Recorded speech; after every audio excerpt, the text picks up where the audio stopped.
Welcome back to the Hidden Life of Trees, Chapter 7. I found the last chapter so fascinating that trees that seemed like they're really young trees, that they surely couldn't be older than 8 or 10 years, could actually turn out to be 80 or 100 years old, just because of where they grew and the connection with their, in relation to the mother tree and the amount of shade and light that they got, and how it was possible to judge the age of the tree by looking at the nodes on the branches, and so fascinating. And it's also it's interesting, like the idea that as humans, we want to grow up and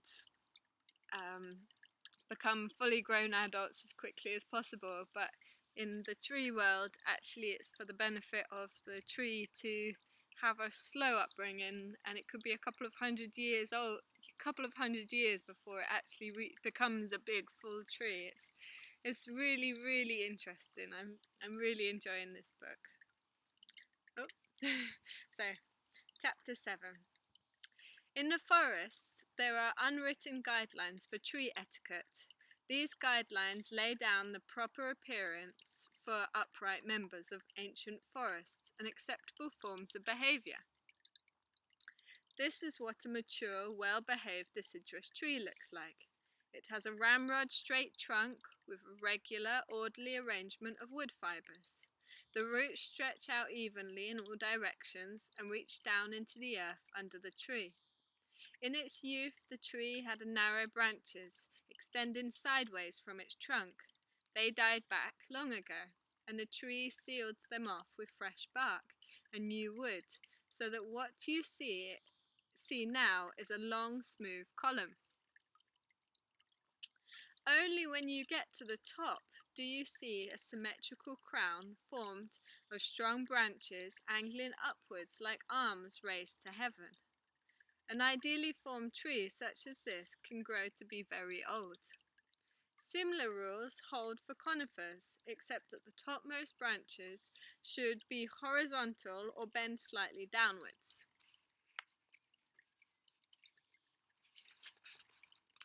And what is the point of all this? Deep down inside, do trees secretly appreciate beauty? Unfortunately, I cannot say, but what I can tell you is that there is a good reason for this ideal appearance: stability. The large crowns of mature trees are exposed to turbulent winds, torrential rains and heavy loads of snow. The tree must cushion the impact of these forces, which travel down to the trunk, to the roots. The roots must hold out under the onslaught, so that the tree doesn't topple over. To avoid this, the roots cling to the earth and to the rocks. The redirection power of the winds can tear it at the base of the trunk with a force equivalent to the weight of 220 tons. If there is a weak spot anywhere on the tree, it will crack.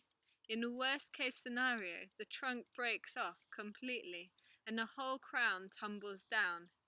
Evenly formed trees absorb the shock, buffeting forces, using their shape to direct and divide these forces evenly through their structure.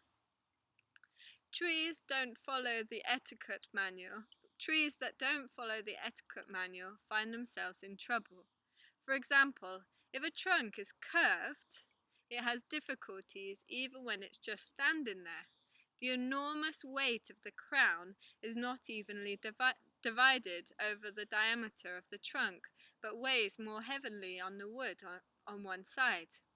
To prevent the trunk from giving way, the tree must reinforce the wood in this area. This reinforcement shows up at particularly dark areas of growth rings, which indicate places where the tree has laid down less air and more wood. Fork trees are even more precarious. In fork trees, at a certain point, two main shoots form and they continue to grow alongside each other. Each side of the fork creates its own crown. So in a heavy wind, both sides sway back and forth in different directions, putting a great strain on the trunk where the two parted company. If this transition point is in the shape of a tuning fork or a U, then usually nothing happens. Woe betide the tree, however, that has a fork in the shape of a V, with two sides joining at a narrow angle. The fork always breaks at its narrowest point, where the two sides diverge. Because the break causes the tree distress, it tries to form thick bulges of wood to prevent further damage. Usually, however, this tactic doesn't work and bacteria blackened liquid constantly bleeds from the wound. To make matters worse, the place where one side of the fork broke off gathers water, which penetrates the tear in the bark and causes rot. Sooner or later, a forked tree usually breaks apart, leaving the more stable half standing. This half survives for a few more decades, but not much longer. The large gaping wound never heals, and fungi begin to devour the tree slowly from the inside out.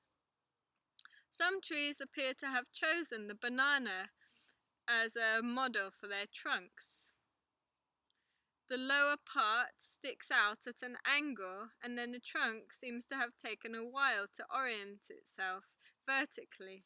Trees like this are completely ignoring the manual, but they don't seem to be alone. Often whole sections of a forest have shaped this way. Are the rules of nature being set aside? Not at all. It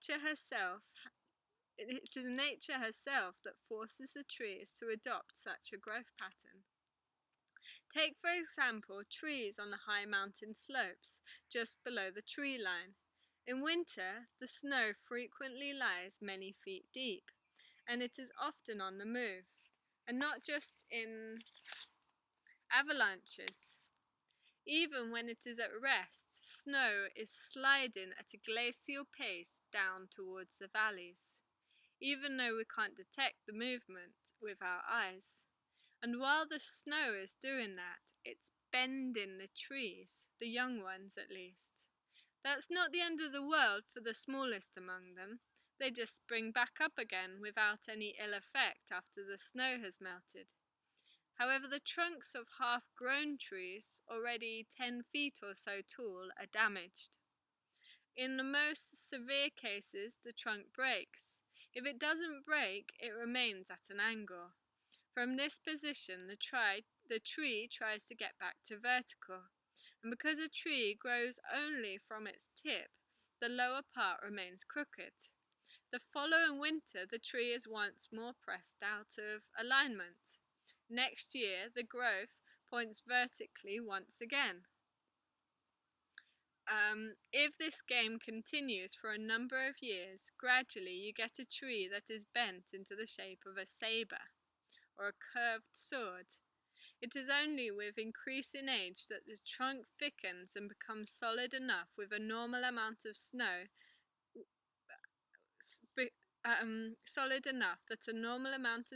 can no longer wreak havoc.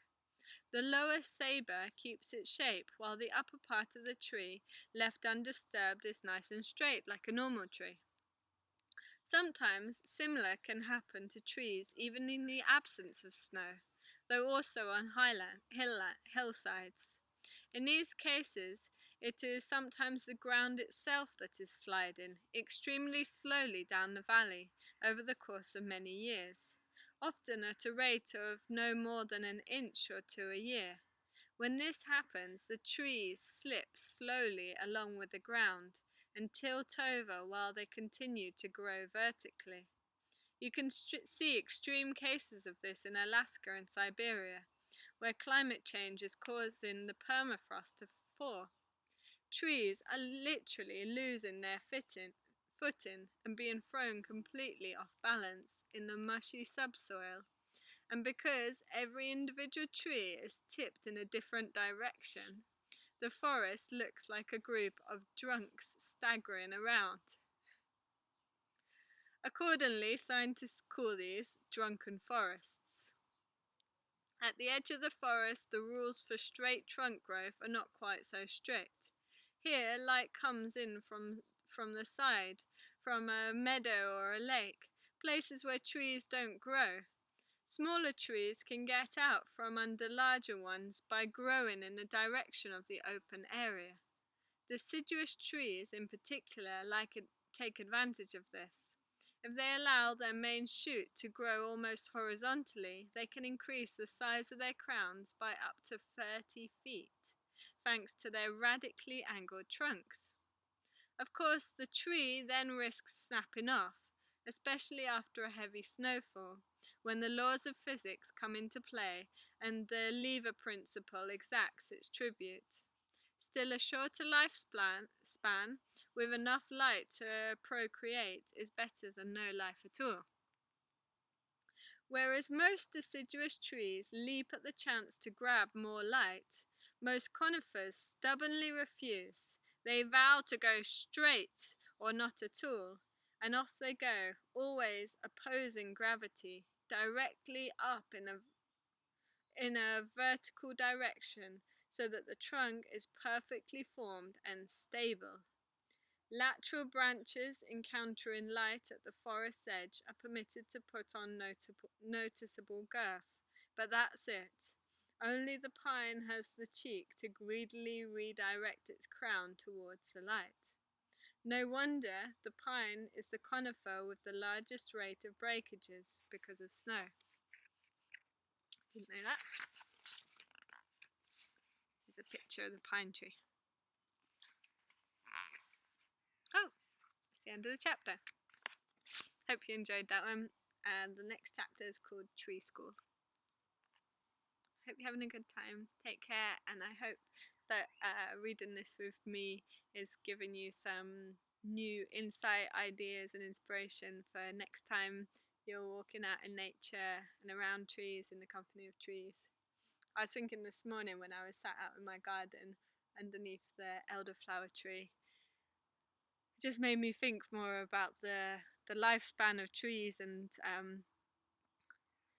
how they can be so old, they can be so much older than us and our parents and our grandparents even, and it's really interesting, sort of looking at trees from a different perspective. I've always loved trees, but I'm enjoying reading this book and finding out more about them, and yeah, I hope some of you are too. Take care.